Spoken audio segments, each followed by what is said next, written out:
Hey friends, welcome to Season 2 of Three Dudes in a Movie. We've got some exciting projects moving forward, and of course, tons of movies. Here's a friendly reminder that while our content will always be clean, the movies that we watch may not always be family friendly, so respect the parental rating systems accordingly. Did you want to charge your power tools over here, by the way? I did the other day. I just never moved them. No, you're all good. Hey, that's a pretty nice shade of orange red there. So what colors are the brightest, Ryan? And which ones are the dimmest? Based on my very limited knowledge of light, ones that include more of the color spectrum are brighter.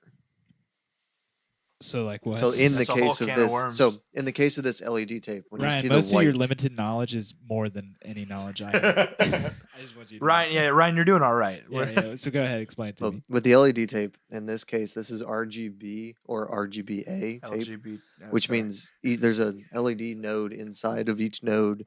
That there's one for red, one for green, one for blue, and sometimes there's one for amber, which is the A.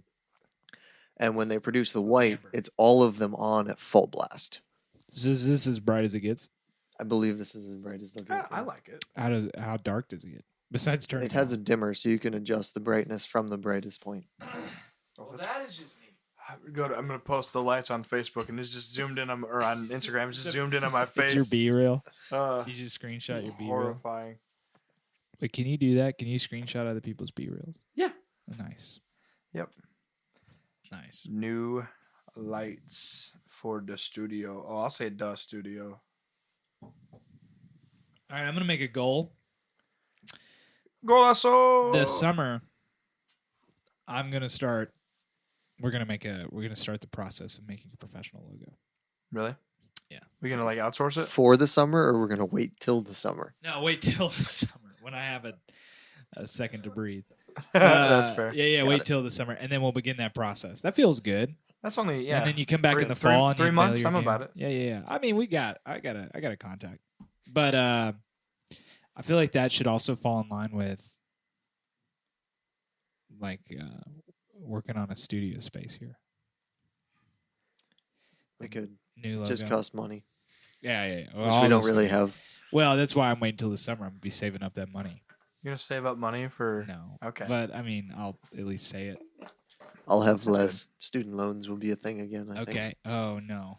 Oh no. This is getting worse. Actually. Well, then we go to our friends and ask for things. how do we? Are we gonna become like a support raised? Oh, we should start I mean, a we Patreon. start a Patreon.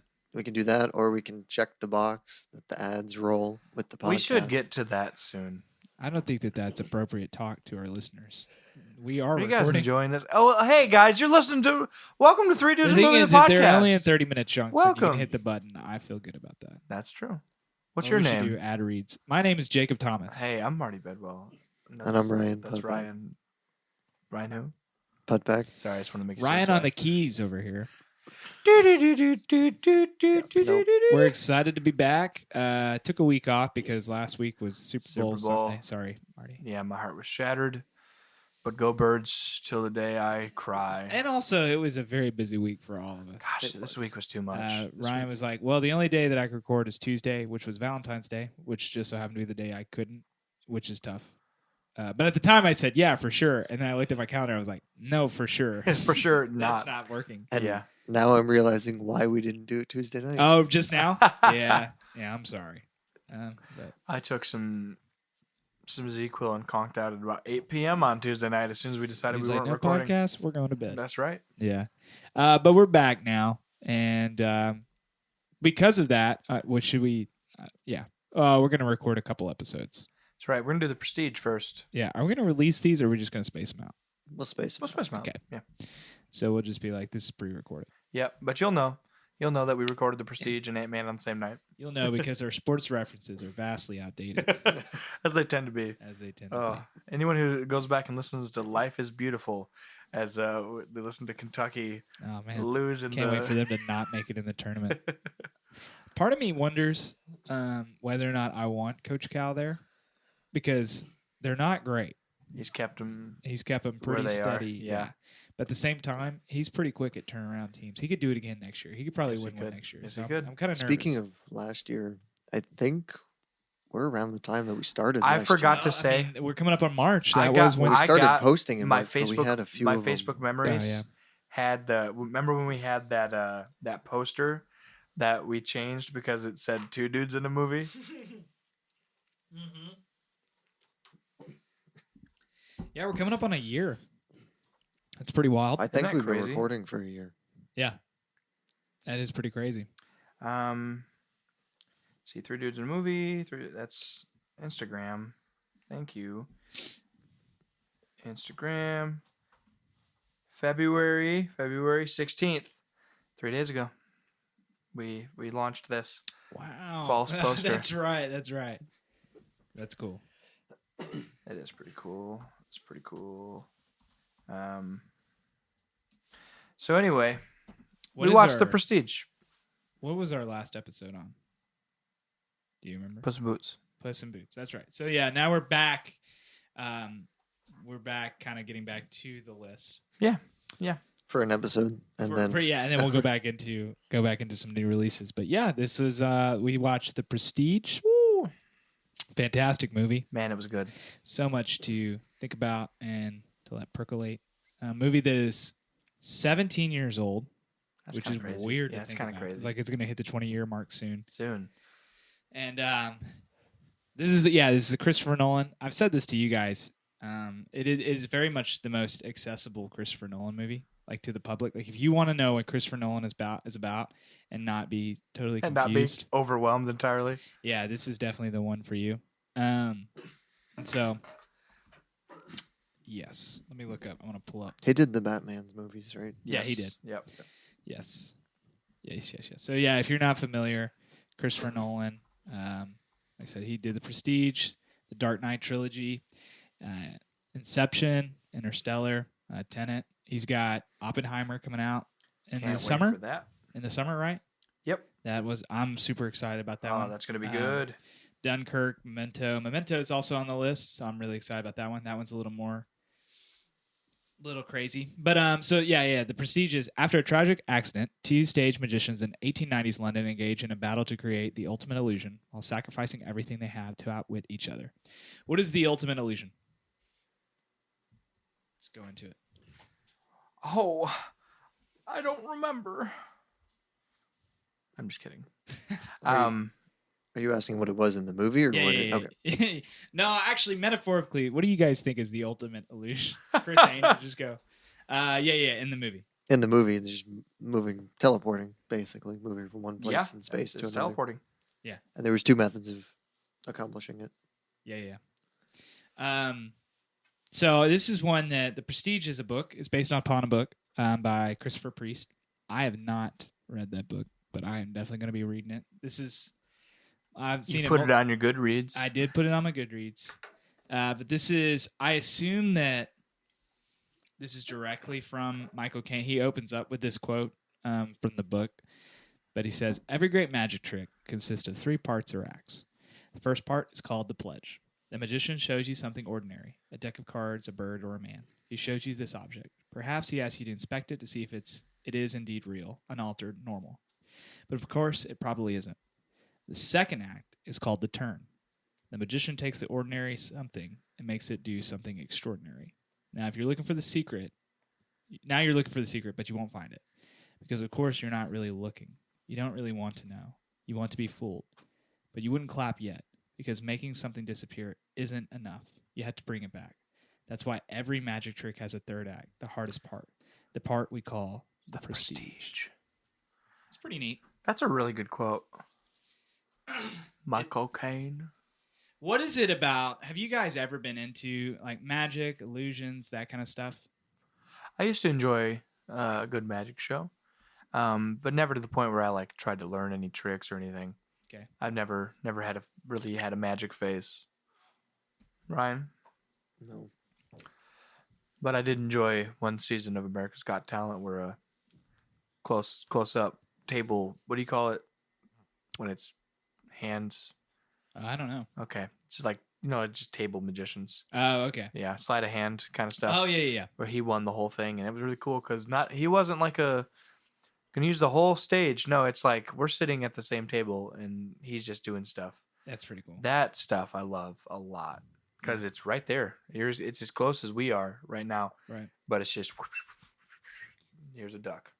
Yeah, that is pretty cool. It's like anything that you can use to break reality and then bring it back. It's remarkable for a moment. Did you have a magic face? Not really. You know, Now you see me. Yeah, didn't this movie it does have me think about I think it's a very real. I'm also watching Arrested Development right now, and there's a character in there he plays like classic. He's a magician. Will Arnett's character is like a magician, and there's whatever their magic guild, and there's all these rules and stipulations that they have to in the like magic community they have to abide by.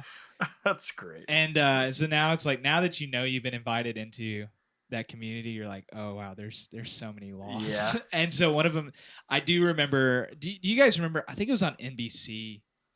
There was a magic show. I can't remember what it was called, but it was basically like the masked illusionist or whatever. He would perform these tricks in front of a live audience, but then the second half of the show was him just like showing you how he did it. No. Yeah, it's really weird looking back. Like it was just on at like 10 o'clock on a Monday night. But looking back, after Monday Night Football, yeah, exactly. But you're like, this is looking back on him like that. People probably hated that. Yeah, guy. Like the magic community probably hated him. And he was masked, so you didn't know who he was. Yeah, I think that was the kind of the whole point of it. It was like you can't show him, you can't show on TV because the other magicians will kill him. Oh yeah, I'm gonna look that up because that's crazy. No, I never watched any of that. It's not The Illusionist. That's a Broadway play. Okay. Anyway, so what do you guys think? This is starring Hugh Jackman, Christian Bale, Scarlett Johansson, Michael Caine, a lot of who's who of the Christopher Nolen world. Absolutely. David Bowie makes it. Andy Serkis. And yeah, we're a huge fan of that. So because if Andy Serkis was going to be anyone's sidekick, it'd be David Bowie. Yeah. But what'd you think, Ryan? I liked it. Yeah. I got to find time to watch it again to see from the things you know now at the end to find them out from the beginning.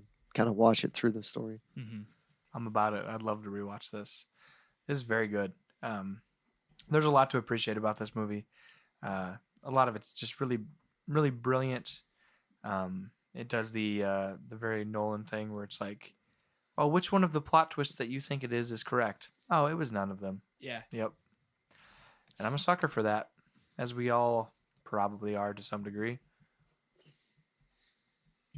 Yeah. Yep. Sorry, I'm looking up. So, Breaking the Magician's Code.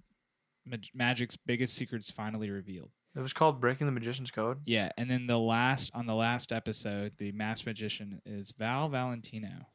Anyway, and he has since been murdered. yeah, right. He has now. He's performing under an alias. That's just, but it's just such an interesting dynamic, interesting industry. It is. It's fascinating.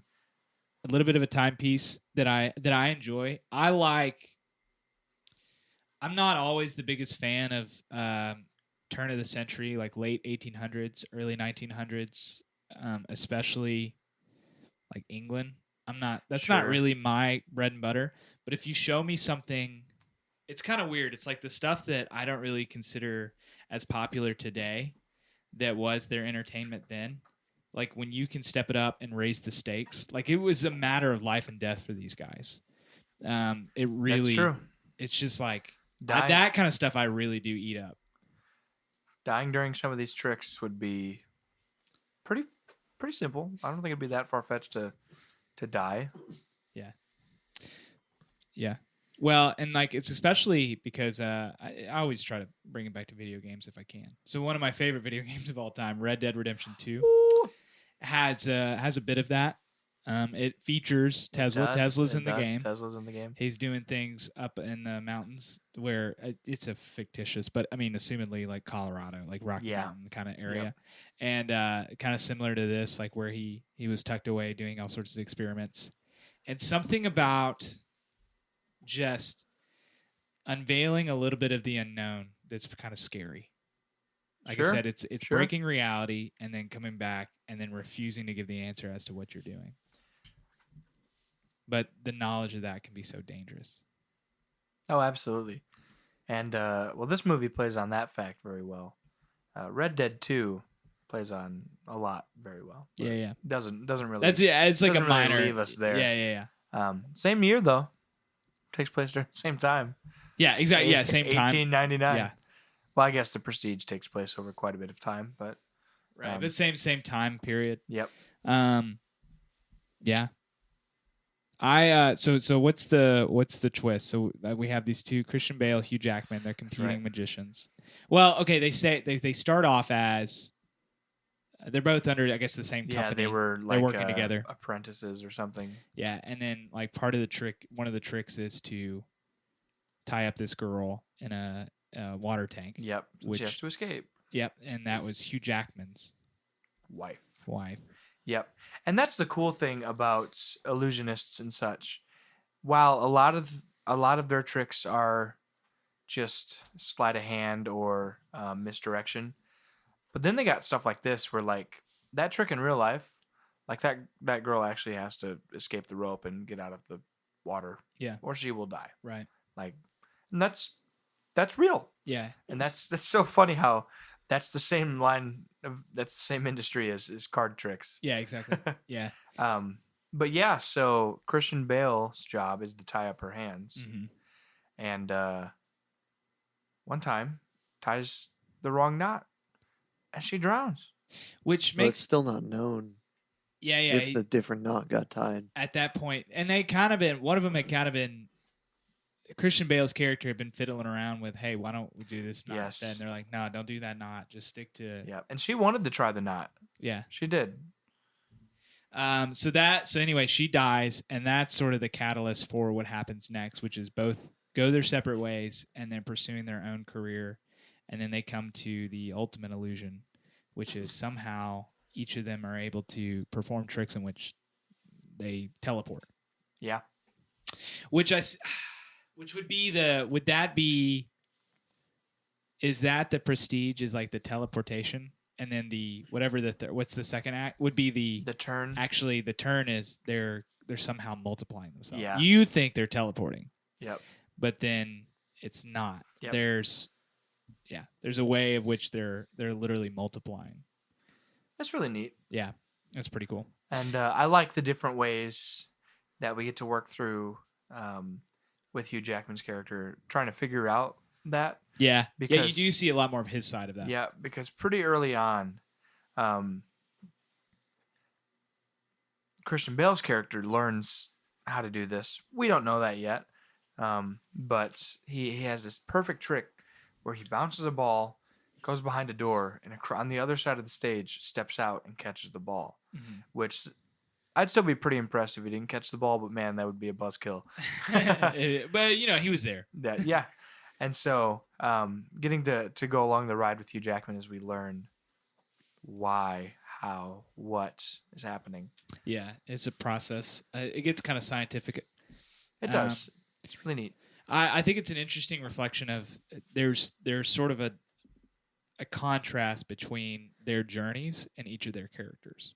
Because Christian Bale, if you look at it like, okay, Christian Bale's the loose cannon. He's the young guy. He's unorthodox. He's, one of the things he says, like, he's talking about a trick. As soon as you give it up, you'll be nothing. The secret impresses no one, but the reason you use it is for everyone. Right? He is the one that is like the devout disciple of magic, and he's going to use everything he can to he's got very little ultimate showmanship. It's, right. It's just he's rough about around magic. the edges, but then you follow, and then you have Hugh Jackman, who is kind of the family man. He brings the charisma. He's the yes man. He's a part of the industry. I couldn't spend my whole life pretending to be someone else like that. Like, he's like, I am the prototype magician that the crowds are looking for. Yep. And I have my wife. We're gonna have a family together. All this sort of stuff. And then that breaks him, but you see it flipped where it's like Christian Bale's journey is him having a family and a daughter, right? And kind of influence, but he's still, his approach to magic is still very much reflective of his character. Yep. And Hugh Jackman, who started off as, I'm just trying to be the next conventional entertainer actually becomes the mad lab That's true. scientist. Yep. You know, I love Yeah, that. he takes the multiplication to just the ultimate extreme. Right. So every time he multiplies for every single trick, and then one of those two versions of him has to die. Right. Every single trick. Well, so yeah, that's the twist at the end. Well, that's the twist towards the end. I say that there's two primary twists. But leading up to this, so Hugh has to his character. There's a bit of trust there with his wife. He's like, all right, you got to make sure you tie up the right knot.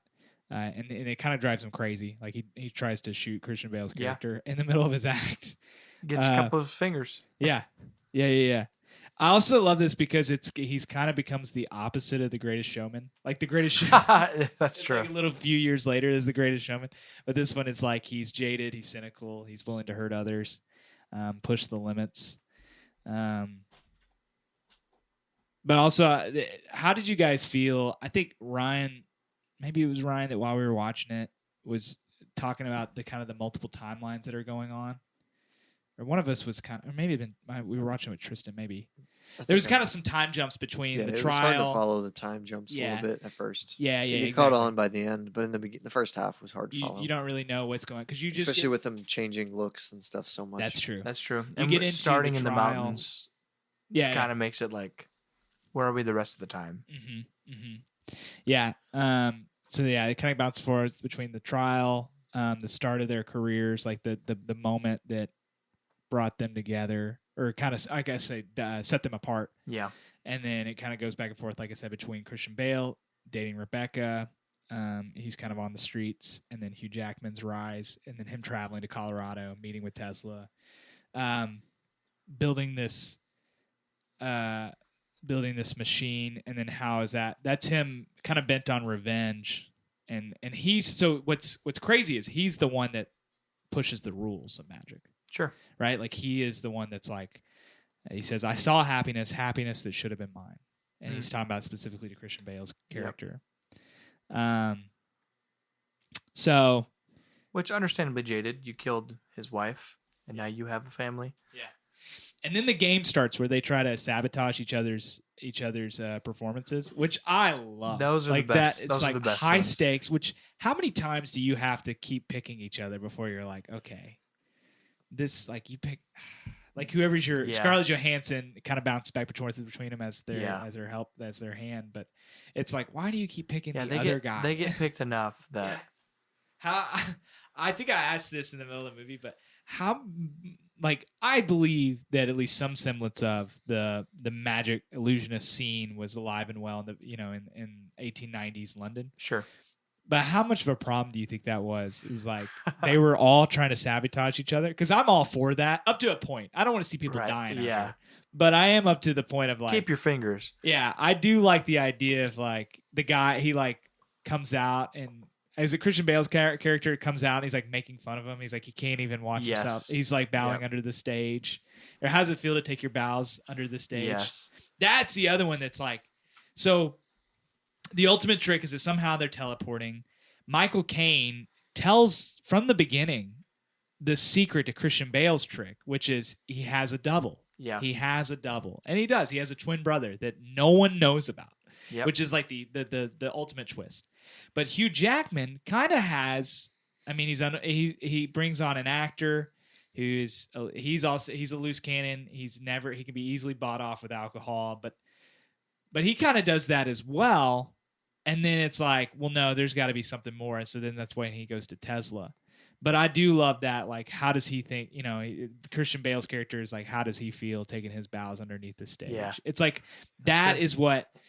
Whereas I imagine how much of Christian Bale's character is okay with that. That was a kind of a question I had for coming out of it was if Christian Bale's character has a twin brother, when does he invite him into that career? And why does the one that ties the knot do that kills Hugh Jackman's wife? Even when they're like, hey, don't do it. I'm not sure. I don't know. I think it's interesting. Like, I think they finished the movie without ever figuring out if it was the same knot or not. Oh, really? I don't think they ever went back and actually figured it Yeah, out. yeah. No, you're Yeah, right. because at the funeral, he's like, what not? And legitimately, Christian Bale's like, I have no idea. I have no clue. Because he wasn't the one who tied it. Well, and I think they asked both. If you went back and watched, you probably would find if you could figure out how to watch it. Yeah. He probably asked them both. Neither of them probably knew. Well, and so one of the twins is like the mastermind behind it, and then the other one is sort of the face. But like, think about all the commitment. Like, think about a twin brother committing to something like that to the point of getting your fingers chopped off. To the point of death. They're like, we have to. Yeah. One of them gets murdered. Yeah. And ultimately, that wasn't part of the plan, but right, because Hugh Jackman wins a little bit, he loses the war, but he sure wins the battle by getting one of those brothers killed. Well, one of them. So yeah, you find out that Hugh Jackman's cloning himself. Yep. And then every time he has to die, that's the part where he's like, I still feel it. I like what he says. When it happens, you don't know if you're going to be the one on the balcony or in the water. Oh my gosh, dude. It's a good line. Yeah. And that, I mean, that's the stuff that's like, you know, the how some of those themes come out and the rise of success and what are you willing to sacrifice to get it. So the greatest trick he's ever seen is the transported man. So the Prestige is the same man, and Michael Caine, like I says from the beginning, it's a double. Christian Bale's character is like the better trickster, but then Hugh Jackman is the better showman. Yep. Right? Like he's going to be the one that has all the production for him.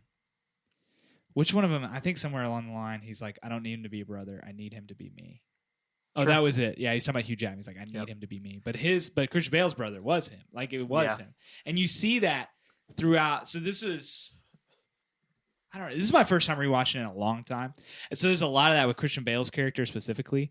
All of those like relationship things that are going on.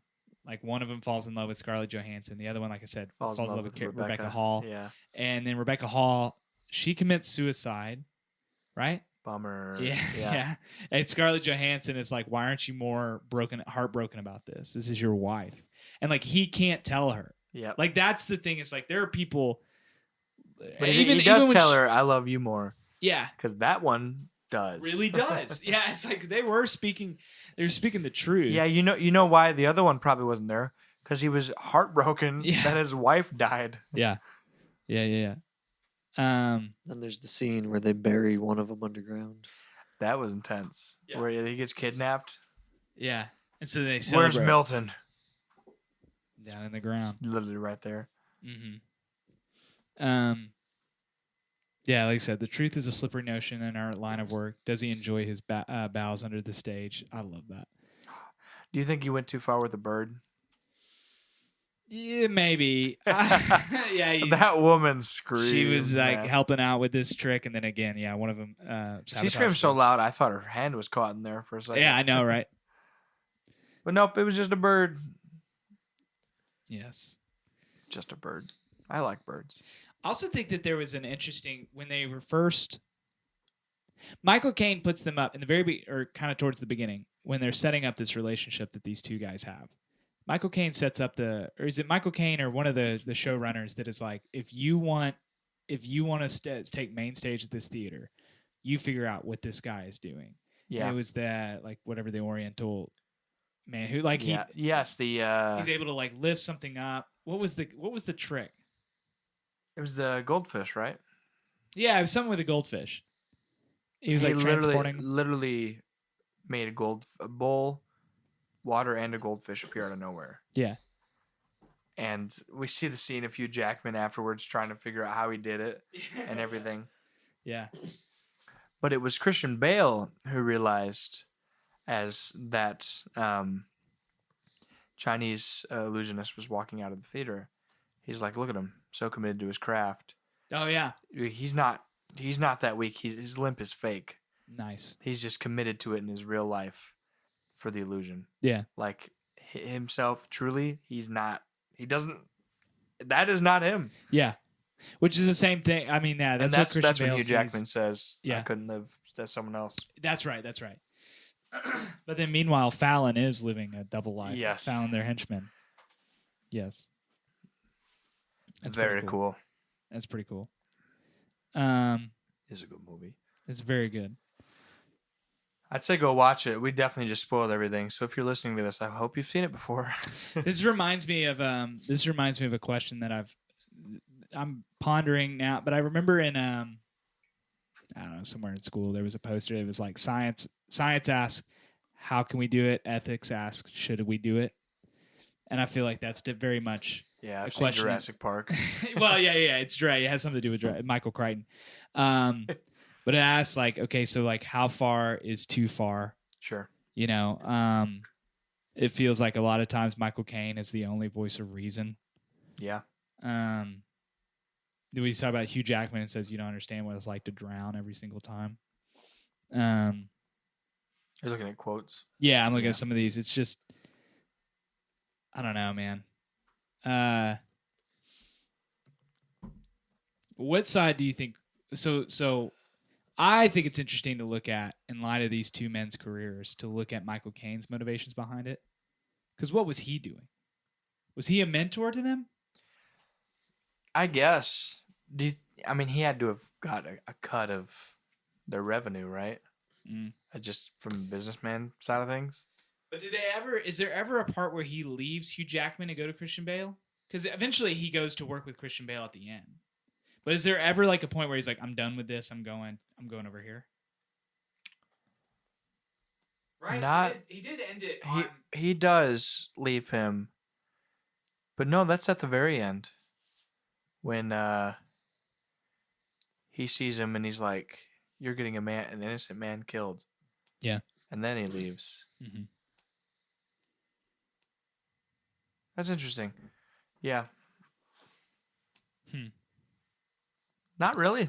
Yeah. No, to answer that question, no, not really. Because it is like he always just seems to be like I said, the voice of wisdom in this situation. But I feel like eventually if I knew these two guys are, I'd be like, I want nothing to do with either of you. Yeah.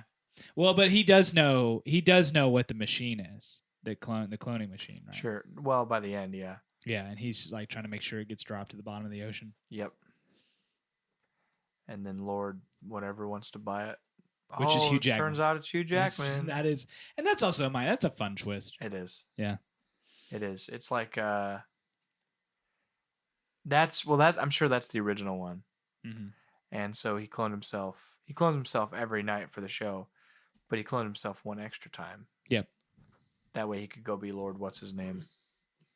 That's I weird. didn't think about that. That's so weird. Isn't that a weird thought? Yeah. So there's 2 clones. Well, now there's only 1. Yeah, right. But 2 clones running about. So that means at the end of the movie there'd still be one left. There's one of each. Because the Lord, We're back. Lord fella, is still him. Yeah. I didn't think about that. Actually, yeah, that hasn't crossed my mind until right now. Like, obviously, Christian Bale kills one of them. But is he too arrogant to do that? Because he would want to be the one in the spotlight. Dude, see. Well, no, when he's in. Let me look. When he's in the character that Hugh Jackman's character, that's the Lord. I forget what he says, but he says something that insinuates that now that he's arrived here, like he's done. Let's see here. But I think that was after everything went south. But before the final killings. Was it? Yeah, so that was after the first clone got found killed. Yes. But before everything went on in the basement. Okay, yeah. So, well, this one says that.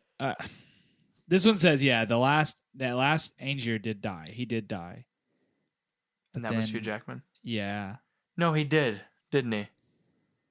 Yeah, okay, he did because I remember the scene where Michael Caine realizes that he's been alive the whole time. He's like, he has Christian Bale's daughter. Yeah. But then obviously at the end, the movie ends with Christian Bale reuniting with his daughter. Mm-hmm. So maybe there's not. But then the book itself gets really spooky. Ghosts? Yeah. He dies, and his ghostly duplicate uses Tesla's device one last time to teleport himself into the body, hoping that either he will reanimate it and become whole again, or kill himself instantly and so reunite with his other self in death. I don't know what this book's about, That's epic. but I'm a huge fan of it. Also, there's a little bit of we're not going to talk about the movie versus the book. We don't have time for it. But I do think that is something worth discussing. Sure. But what was I just about to say? I had a thought. You had a thought. I don't know it. Mm-hmm. Does your twin brother know it? Yeah, my twin brother. Yeah. So does he share the same? So does Hugh Jackman just share the same consciousness, and he just snaps too? It would be, and it would be split at the moment of. Oh wow! Until he splitting. drowns. Until one of them drowns. No, I don't think so. That's weird. No, I think they stopped sharing a conscience the second they split into two. Oh man, see that like to me, they're it's such a 100% the same spooky, person. it's such a absolutely. spooky, scary. Because you can say which one's the real one, and they both are. Yeah, like there's not a difference. There's something about that, like, guys, there's all kinds of movies about cloning, and should we do it? Is this weird? And I like it, but for some reason, this one, like the reason why he clones himself, is what makes it so startling. It's like he's literally just doing this to be for his own fame and fortune. Yep. It's like, ugh. And he gets there. Yeah. But he still loses. One thing that I don't think gets talked about, I feel like if this movie was made, maybe it was made today, it would be a bit more stylized in terms of the amount of pressure that you feel to be the best. It doesn't really talk a lot. It is a kind of a caricature of this, like the sign of the times. Then sure, but it doesn't really talk about how there's some of the conversations with the owners of the theaters, and if you want to do this, you got to be great, that kind of thing. Yeah, but it doesn't really talk about like how like the crowds are clamoring for them. That's true. It doesn't really touch on that. It's more about the rivalry. Which I'm okay with. It's more about it's more focused on those two characters rather than the atmosphere in which they're. And the environment in which they're doing it themselves, which I'm okay with. But I feel like do you feel like if it was made today, it'd be kind of like a Wolf of Wall Street? It's like, well, this is what we had to do because everybody was doing it. Sure. Right. We do get that a lot, especially these days. Yeah. Interesting, man. Good movie. It's a very good movie. Are we prepared to rank it? Yeah, we need to. If we're gonna record the second episode. All right. Well, I've got my spot. You want me to go? Yeah. All right. Every time I do this. Friends, I have ranked it. My list, if you recall, I am working upwards from 100.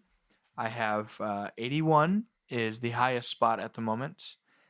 It is not The Prestige. It is still Return of the King. So working down, 81, Return of the King, 82, Aliens, 83, The Shining, 84, Forrest Gump, 85, Seven, 86, Endgame. 87, The Prestige. And The Prestige just edging out 88, Gladiator. Nice. There we go. That's me. That feels good.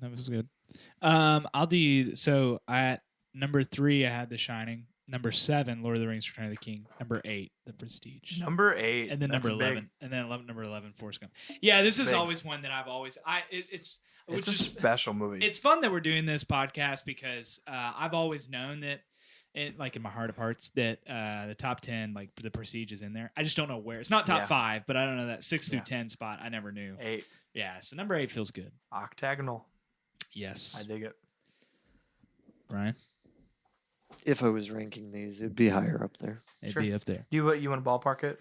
10, 25? It'd be in the 20s, 50s? probably. Sure. Low 20s. Sure. I can't say till the end of this list because of how few of them I've seen. Which one did you like more, Forrest Gump or this one? I